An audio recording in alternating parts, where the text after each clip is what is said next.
الزانية والزاني فاجلدوا كل واحد منهما 100 جلدة ولا تأخذكم بهما رأفة في دين الله إن كنتم تؤمنون بالله واليوم الآخر وليشهد عذابهما طائفة من المؤمنين. Encore pire lorsqu'ils s'isolent. L'islam nous a interdit la mixité et à plus forte raison nous a interdit de s'isoler avec le sexe opposé. L'islam interdit le fait qu'une femme et qu'un homme s'isolent. Et cela même à travers les messages, à travers les textos, à travers les conversations privées sur les réseaux sociaux, etc. Et la plupart des gens n'ont même pas idée à quel point ces relations hors mariage peuvent détruire leur avenir ou bien même détruire leur vie. Et Shaitan qui te guette, sache qu'il a de l'expérience dans cela. Ne pense pas qu'il va te tenter en premier lieu pour que tu tombes dans la fornication, directement. Shaitan, il ne va pas venir à toi la première fois pour te dire « parle avec telle femme afin de tomber dans la fornication avec elle ». Ou bien, il ne va pas venir à la femme et dire « parle avec cet homme afin de tomber dans la fornication ». Là, mais plutôt, cela va se passer par étapes. Au début, vous allez juste vous parler, rien de plus, juste des discussions, simplement. Puis ensuite, des appels téléphoniques. Mais également, ce n'est rien. Il n'y a rien de physique. Yani, c'est ce que pensent les gens. C'est rien. Il n'y a rien de physique. Ce sont simplement des appels téléphoniques. Puis ensuite, on se rencontre, mais en tout bien, tout honneur, comme ils disent. Tamam, on se rencontre, mais en tout bien, tout honneur. Il n'y a rien de physique, encore une fois. Tamam. Puis, petit à petit, il commence à y avoir des contacts physiques qui finissent par mener à l'erreur gravissime. Et ô combien de sœurs et ô combien de frères sont tombés dans la situation que je suis en train de décrire actuellement. Le fait d'avoir commencé par parler par message, ensuite par appel téléphonique, puis ensuite à se rencontrer, puis ensuite, jusqu'à tomber dans l'erreur, jusqu'à tomber dans l'acte charnel. Et ensuite, c'est à ce moment-là qu'ils contactent les gens de science. Et qu'ils disent, on ne sait pas quoi faire, la femme est enceinte, nous ne sommes pas mariés, qu'en est-il de l'enfant? Est-ce que l'enfant est affilié à son père ou non? Comment faire? Mais est-ce qu'on peut se marier alors qu'elle est enceinte, etc. On commence à voir les répercussions de ces actes-là. Et n'oublie pas une chose, c'est que dans la charia, le fornicateur et la fornicatrice sont punis de 100 coups de fouet. Le had du fornicateur, et la sentence, la sanction du fornicateur et de la fornicatrice, c'est 100 coups de fouet. Ce qui indique que ce péché est un péché majeur, un grand péché. Et ne pense pas être à l'abri.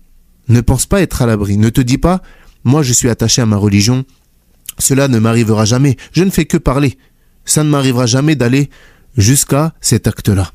Et laisse-moi te raconter l'histoire de cet Israélite. Il y avait un homme parmi les fils d'Israël qui était un adorateur, qui se consacrait entièrement à l'adoration d'Allah subhanahu wa ta'ala dans son monastère.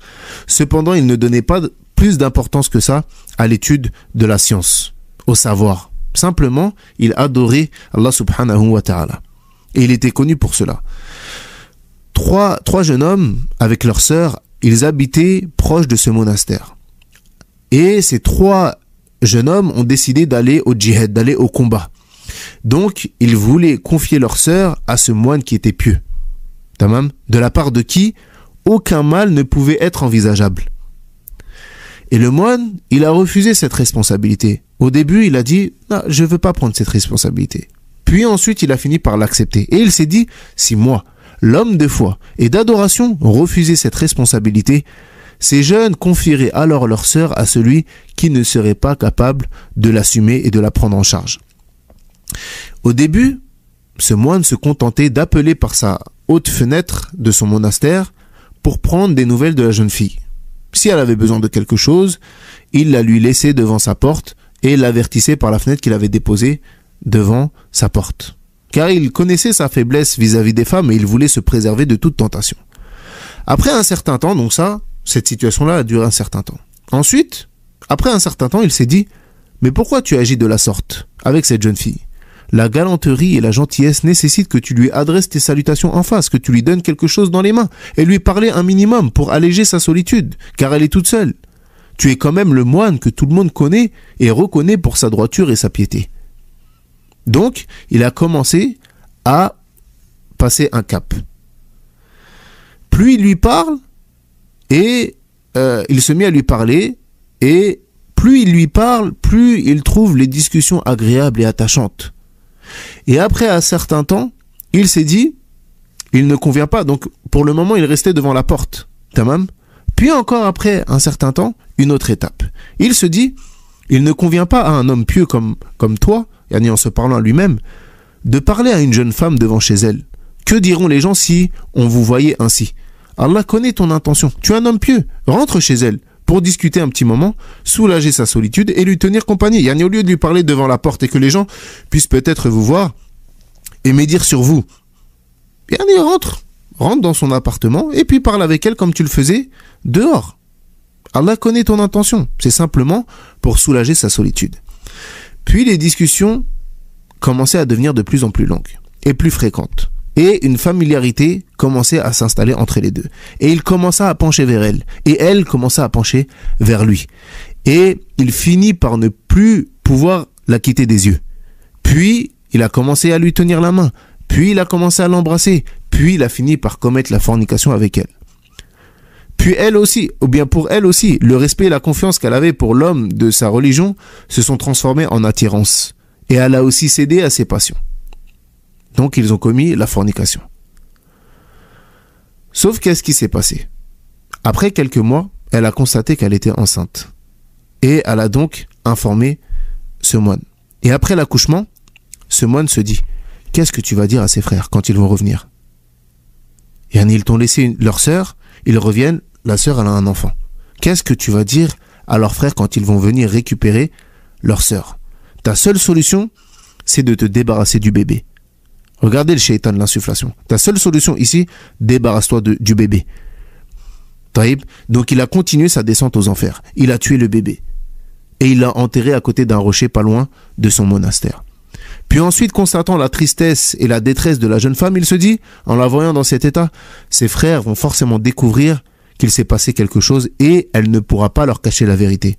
Donc ta seule solution est de la tuer elle aussi, pour être le seul à détenir ce secret-là. Puis ensuite, tu peux te repentir et les choses redeviendront comme avant. Allah est certes pardonneur et miséricordieux. Tu ne peux pas rester dans cette situation et laisser les gens parler de toi en mal, salir ton honneur et ta réputation. Donc, qu'est-ce qu'il a fait? Il a tué la jeune fille et il l'a enterrée avec l'enfant. Regardez jusqu'où ça l'a mené pour le moment.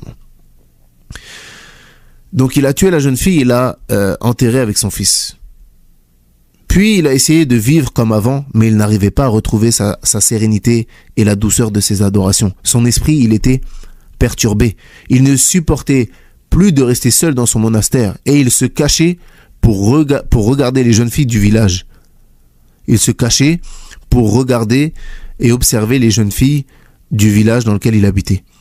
Quand les frères sont revenus, il les a accueillis en pleurant et avec en extériorisant sa tristesse.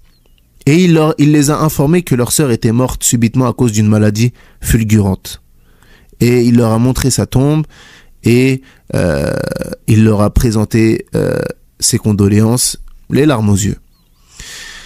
Puis ensuite, après que les trois frères ont accepté le destin de leur sœur et qu'ils se soient recueillis sur sa tombe, ils ont commencé à se poser des questions sur cette maladie et la mort subite de leur sœur.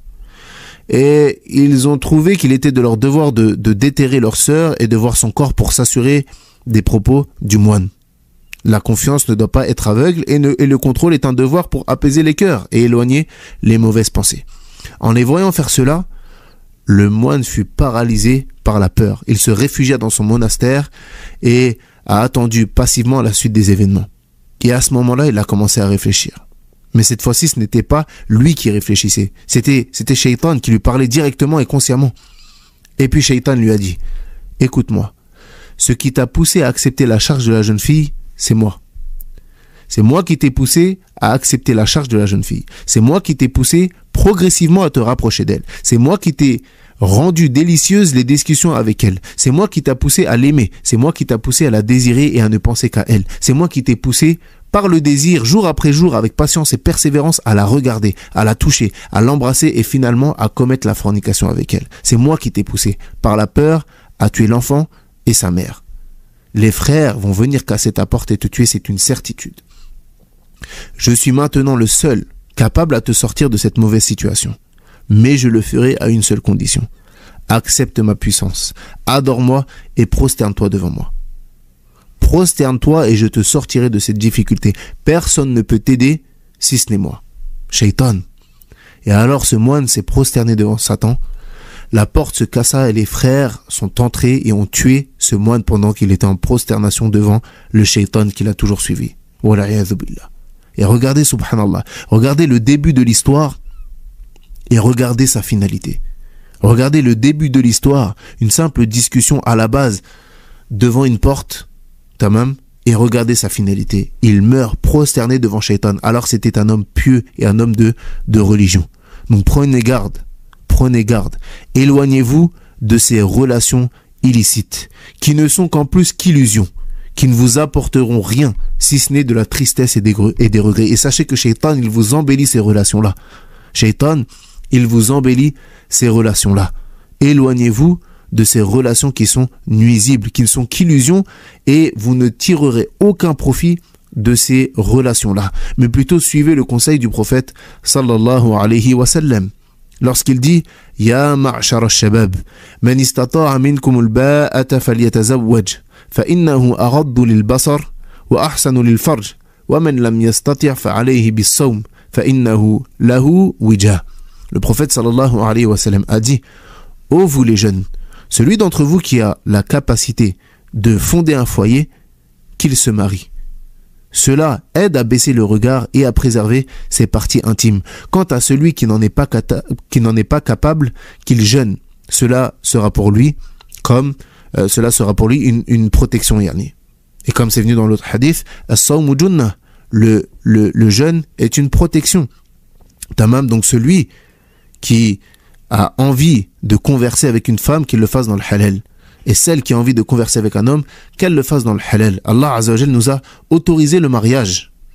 Alors, mariez-vous. Celui qui peut, qu'il se marie. Celui qui peut, qu'il se marie. Et ne dites pas, je suis trop jeune pour me marier, et toutes ces choses-là. Mariez-vous. Celui qui, comme le prophète alayhi salatu wassalam l'a dit, celui d'entre vous qui a la capacité, alors qu'il se marie. Et ce qui est voulu ici par la capacité, c'est la capacité physique. Ici, on parle de l'homme, la capacité physique, la capacité financière de se marier et la capacité physique, c'est-à-dire de pouvoir donner le haqq à son épouse dans la couche. Et les sœurs, vous particulièrement, prenez garde à une chose. Prenez garde à tous ces loups qui se jouent de la religion et qui utilisent la religion afin de vous faire tomber dans leur filet. Méfiez-vous de ceux qui entretiennent le haram avec vous et qui vous font miroiter le mariage, se servant de votre naïveté pour vous tromper. Ils vous font croire, ils vous parlent de religion, ils viennent au début avec la religion, ils veulent simplement vous faire le rappel au début. Puis petit à petit, ils veulent vous rencontrer, puis petit à petit, etc., jusqu'à ce qu'ils obtiennent ce qu'ils désirent, puis ensuite, il va disparaître. Prenez garde à ces choses-là. Et éloignez-vous dès le départ. Celui qui veut réellement se marier avec vous, sachez qu'il ira voir votre tuteur et qu'il fera les choses de manière honnête. Sachez-le. Celui qui veut réellement se marier avec vous, il fera les choses dans le licite. Il ira voir votre tuteur et il fera les causes légiférées pour se marier avec vous, de manière honnête. Pas derrière le dos de votre tuteur. والله أعلم وصلى الله على نبينا محمد وعلى آله وصحبه أجمعين.